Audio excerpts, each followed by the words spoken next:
C'est enfin le retour du soleil. Et qui dit retour du soleil dit été. Il y a deux sujets qui me passionnent, le body positivisme et la banalisation de l'alcool. Et oui, aujourd'hui j'ai des choses à vous dire. J'ai déjà fait une grosse vidéo sur la banalisation de l'alcool, mais la vidéo d'aujourd'hui se fait dans un cadre particulier, puisque je suis très fière de vous annoncer que je suis en collaboration avec Addiction France. Addiction France, c'est une association de bénévoles et de professionnels fondée en 1872 par des scientifiques, dont Louis Pasteur. Et elle intervient sur toutes les conduites addictives, alcool, tabac, cannabis, drogue illicite et addiction sans substance, comme par exemple les écrans et les jeux. Et chaque année, l'association accompagne plus de 85 000 personnes dans toute la France. Et elle travaille également à faire évoluer la législation. Par exemple, sur le statut légal du cannabis ou encore de l'alcool, notamment avec la loi E20. La loi E20, ça vous dit vaguement quelque chose ? C'est une loi qui est surtout connue pour son volet sur le tabac, mais elle concerne aussi l'alcool. À l'époque, l'idée c'était d'agir sur la santé des gens en pointant du doigt deux drogues qui sont légales, donc l'alcool et le tabac. Les rendre moins visibles, moins accessibles et avertir sur leur danger. Cette loi vient donc encadrer les publicités en faveur de l'alcool et à interdire celles sur le tabac. L'objectif étant de garantir un environnement plus favorable à la santé, notamment concernant les jeunes particulièrement sensibles à la publicité, dont ils sont aussi la cible principale. Bonjour, enchantée, c'est Léa et aujourd'hui on va apprendre à dire non à l'alcool. Non, en vrai, comme aujourd'hui dire je n'ai pas envie de boire n'est plus une excuse suffisante, on va parler de plusieurs sujets et notamment comment refuser de boire en fait. Ouais, on va parler de ça, c'est insensé, mais je pense que c'est cool quand on remette des petits points sur les i et tout et qu'on en reparle un petit peu parce que qui dit soleil dit fête, qui dit fête dit alcool, qui dit alcool dit pression sociale. Évidemment, vous le savez, aucune de mes vidéos n'a pour but de vous blâmer vous individuellement dans votre personne. Je sais que ça c'est très dur à comprendre, mais le but de ma chaîne YouTube c'est de comprendre des phénomènes sociaux pour vous rappeler un petit peu l'enjeu social, économique et politique parce qu'on est tous des mauvaises personnes si on va par là. Ce que vous faites dans votre vie privée et dans votre sphère privée, ça vous appartient. Mais gardez en tête que chacun d'entre nous, à travers des stories Instagram et des posts Instagram, nous sommes à même, qu'importe le nombre d'abonnés, d'influencer au moins une personne. Tout ce qui donne à l'alcool une image socialement cool pourra potentiellement influencer une personne qui va voir cette story. Et oui, pas besoin d'avoir des milliards d'abonnés pour être influenceur. Vraiment. Vous vous rendez pas compte du poids et de l'influence des réseaux sociaux. Je le rappelle, l'alcool est une drogue psychotrope ultra puissante. L'alcool étant la deuxième cause de mortalité prématurée en France, après le tabac, et aussi la première cause d'hospitalisation. Et tout ça a un coût très cher. Entre la perte de qualité de vie, la perte de productivité, les dépenses de prévention, de répression, les soins, on se retrouve avec un coût social proche de 120 milliards d'euros par an, à peu près équivalent à celui du tabac. Et oui, le tabac on en parle beaucoup, mais l'alcool comme c'est culturel, on est un petit peu dans le déni et on n'a pas trop envie de le crier sur les toits. Mais l'un et l'autre sont des drogues légales certes, mais des drogues quand même. Je vais vous remettre plein d'infos, plein de sources, etc. sur tout ça dans la barre d'informations si vous voulez plus de renseignements. Il faut se rendre compte qu'il y a un réel enjeu marketing avec les réseaux sociaux et la banalisation de l'alcool. À force de voir un peu partout des gens faire la fête, des gens en train de boire, des gens bourrés notamment à des festivals, etc.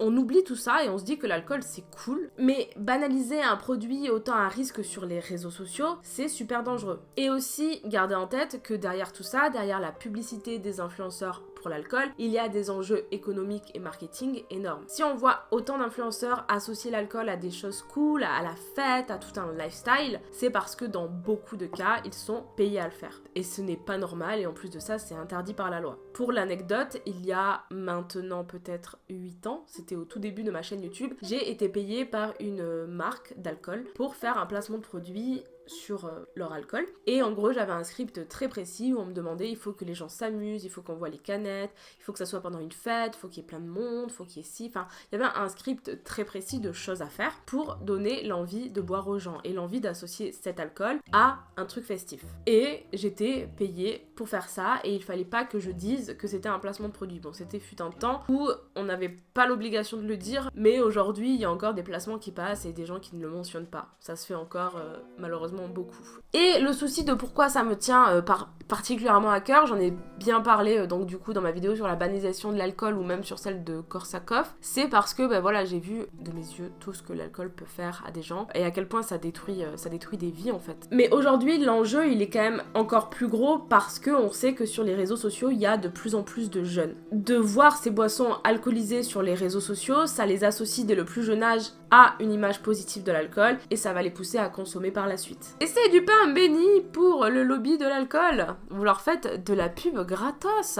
Il y a des dégâts physiques, cognitifs et sociaux. Et même moi, j'ai sous-estimé l'ampleur des dégâts. De plus, quand on est jeune, on a le cerveau en construction. Alors, il y en a qui vont me dire, oui, mais non, mais on va pas manipuler les plus jeunes, etc. Ils sont... Non, arrêtez. Aujourd'hui, on sait très bien que quand on est jeune, eh bien, on a le cerveau qui est en construction. Et donc, notre façon de penser est en construction. Il y a beaucoup de gens qui disent, oui, non, mais 17 ans, ça va et tout. Le cerveau n'est pas entièrement construit encore à 17 ans. Et notamment, des hypothèses, de former des pensées hypothétiques, déductives, etc. C'est en phase d'apprentissage et ce n'est pas acquis. Donc évidemment, si tu montres un lifestyle avec de l'alcool, si tu dis que c'est cool, etc., eh bien, en fait, on crée de futures personnes qui tomberont potentiellement dans l'alcool. Et donc déjà que boire de l'alcool, c'est socialement très cool, si vous ajoutez à ça des influenceurs payés pour vous dire que c'est cool et qu'ils associent ça à la fête, c'est jackpot. Alors que maintenant, on sait que l'alcool, il y a des dégâts considérables. C'est un réel poison. Enfin, c'est une drogue, quoi, tout autant que le tabac. Et voilà, le tabac, on fait pas des stories pour dire que le tabac... Enfin, vous savez mon avis là-dessus, c'est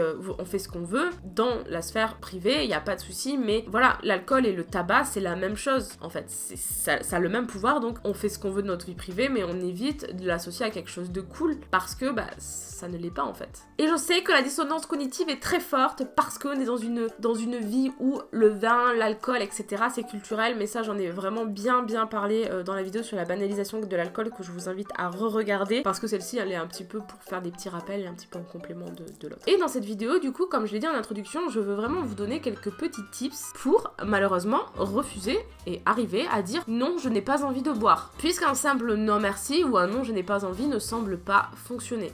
Alors que, franchement, entre vous et moi, sur n'importe quelle situation et n'importe quel sujet, quand quelqu'un vous dit non, je n'ai pas envie, ça sert à rien de demander pourquoi. Le pourquoi, c'est je n'ai pas envie, point. Il n'y a pas besoin de demander pourquoi tu n'as pas envie. Ne pas avoir envie, c'est déjà une excuse suffisante pour tout et n'importe quoi, en fait. Je n'ai pas envie de faire quelque chose. Ok. Et évidemment, quand tu dis non à l'alcool, t'as toujours une attirail de questions du style « T'es enceinte ?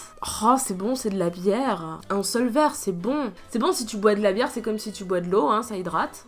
T'es pas drôle, on va plus t'inviter en soirée. » Si jamais t'en as eu d'autres, je te laisse compléter cette liste de choses reloues qu'on te dit quand tu ne bois pas dans l'espace commentaire. Et comme l'alcool est présenté socialement comme quelque chose d'hyper cool, c'est encore plus dur de dire non. Et ça, malheureusement, ça fonctionne avec plein de sujets. Ne pas savoir dire non, c'est ultra dangereux pour vos vies. On se retrouve souvent à faire des choses à contre-cœur, à être forcé, et puis après avec le recul on se dit mais en fait j'en avais pas envie. En fait vous avez été manipulé. Donc vraiment ne pas savoir dire non c'est dangereux. Et vraiment on est éduqué à se justifier toujours de tout et à dire oui. Genre en fait si tu dis non, limite on te force. Et j'ai fait un post sur l'éducation des enfants et tout, et il y a beaucoup de gens qui ont dit oui mais les enfants mal éduqués, qui crient partout, nanana. Vous avez vu comment vous avez été éduqués? Vous avez été éduqués à être des chiens dociles. Et maintenant vous en payez le prix en fait. Et peut-être que socialement vous faisiez pas de bruit quand vous étiez enfant, mais aujourd'hui c'est devenu ultra dangereux. En fait on éduque nos enfants à être des proies, à être dociles, à dire oui, à se taire et à courber les chines. Moi ça me dépasse. Non mais en vrai ça c'est un autre débat,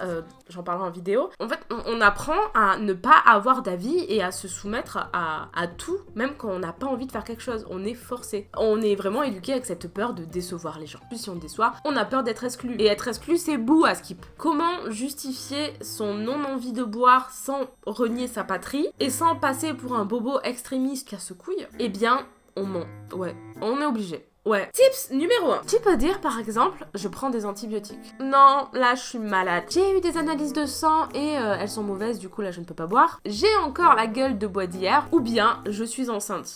Alors par contre, vous gardez le même mensonge du A à Z, sinon c'est un peu bizarre. Deuxième steps, et ça peut être une phrase qui peut vous aider dans plein de situations, c'est déjà un peu avoir de cran parce qu'il faut réussir à le faire. Dire à quelqu'un qui te... dans l'oreille là depuis un quart d'heure, tu lui dis que tu me forces à boire depuis tout à l'heure, ça me met extrêmement mal à l'aise, ou ça me met extrêmement en colère, ou ça me fait me sentir comme une crotte. Bref, l'émotion qui vous traverse à ce moment-là, c'est stop. tu arrêtes, je n'ai pas envie de boire. Et stop, tu ne me poses plus la question de la soirée. Et si la personne insiste en disant gna gna gna, mais gna gna gna, tu répètes de façon plus ferme, je n'ai pas envie de boire. Je n'ai pas envie de boire. Je n'ai pas envie de boire. Alors peut-être que ça peut jeter un froid, mais au bout d'un moment, ce pote lourdeau là, déjà, je le revois plus en fait. C'est lui le problème, c'est pas toi. Toi, t'as dit non, il force le consentement. Ça marche pour tout, même pour la consommation d'alcool. Tips numéro 3, c'est vraiment si t'as l'incapacité de faire tout ça, tu remplis un verre de soft, tu le gardes à côté de toi. Au pire, tu dis que c'est de l'alcool et tu le gardes tout le temps plein pour éviter qu'on te le resserve. Voilà. Et numéro 4, le tips qui est super logique, c'est que tu sors de ta vie ces gens qui te forcent à faire des choses que tu ne veux pas. Et notamment si tu ne veux pas boire et qu'on te force, qu'on te juge, qu'on t'humilie, c'est pas toi le problème, c'est eux. En revanche, si t'as un ou une amie qui ne veut pas boire, ne le force pas toi, en fait. S'il te dit non, je n'ai pas envie, tu dis ok. Au contraire, viens lui en aide et notamment si t'as envie d'un peu d'aventure, tu vas répondre aux gens à sa place en disant il a pas envie de boire, c'est bon, arrêtez de lui casser les couilles. Vraiment, les personnes qui ne veulent pas boire souvent se retrouvent isolées en soirée, donc on les prend sous notre aile, enfin on évite, on les intègre. Savoir dire non, ce n'est pas simple, mais je vous jure que à force et sur plein de sujets, ça devient plus facile et vous verrez que les seules personnes que vous perdrez, c'est pas forcément les meilleures. Ah mais Léa, t'es trop chiante en fait, on peut pas plus s'amuser. Eh bien si, on peut très bien s'amuser sans alcool et ça permet même de faire le tri dans nos amis. Si tu as besoin d'alcool pour être bien à un endroit avec des gens, c'est peut-être que tu te forces à être à un endroit ou à t'intégrer à un groupe qui te correspond pas forcément. Si jamais le sujet vous intéresse et que vous avez envie de vous renseigner vous ou même votre entourage, il y a sur les réseaux sociaux un mouvement qui s'appelle le Sober Curious. C'est un mouvement qui invite à se questionner sur sa consommation d'alcool, à la réduire, à l'arrêter, si jamais on en a envie, ou juste même la comprendre. Avec qui je bois, pourquoi je bois, quand je bois, etc. Faites-le pour vous en fait. Si vous décidez de boire, il faut que vous les décidiez de plein cœur, pas parce que vous êtes forcé de le faire. C'est ça qui est super important et c'est surtout ça que je tiens à dire, c'est si vous buvez, c'est votre choix et non parce que vous êtes forcé ou non parce que vous n'êtes pas bien à un endroit. Puis l'alcool, ça engendre énormément de violence, surtout l'été, allant de violence verbale, physique et sexuelle, évidemment. Mais c'est chacun avec chacun. Et ça serait génial d'éviter d'influencer ou de forcer des personnes plus jeunes, ou des jeunes, ou même, en fait, d'influencer ou de forcer tout court des gens, en fait. Bref, cet été, on essaye de faire attention à ce qu'on voit sur les réseaux sociaux, à ce qu'on publie et surtout à soi. Vous avez le droit de dire non. Vous avez le droit de dire non, je n'ai pas envie de boire et je ne suis pas relou. Sur ce, je vous souhaite un bon week-end. N'hésitez pas, c'est l'accent du Sud, parce que l'accent du Sud, c'est là où on fait la fête. N'hésitez pas à me soutenir financièrement sur Utips et merci vraiment. En ce moment, j'ai pas mal de gens qui me font des dons et merci du fond du cœur. Vraiment, c'est inestimable de soutenir mon travail financièrement, enfin bref. Et n'hésitez pas à me rejoindre sur Instagram. Moi sur Instagram je perds des abonnés, donc si vous voulez m'en faire des nouveaux, je dis oui, j'en peux plus des réels. Et puis c'est tout en fait. Bon week-end.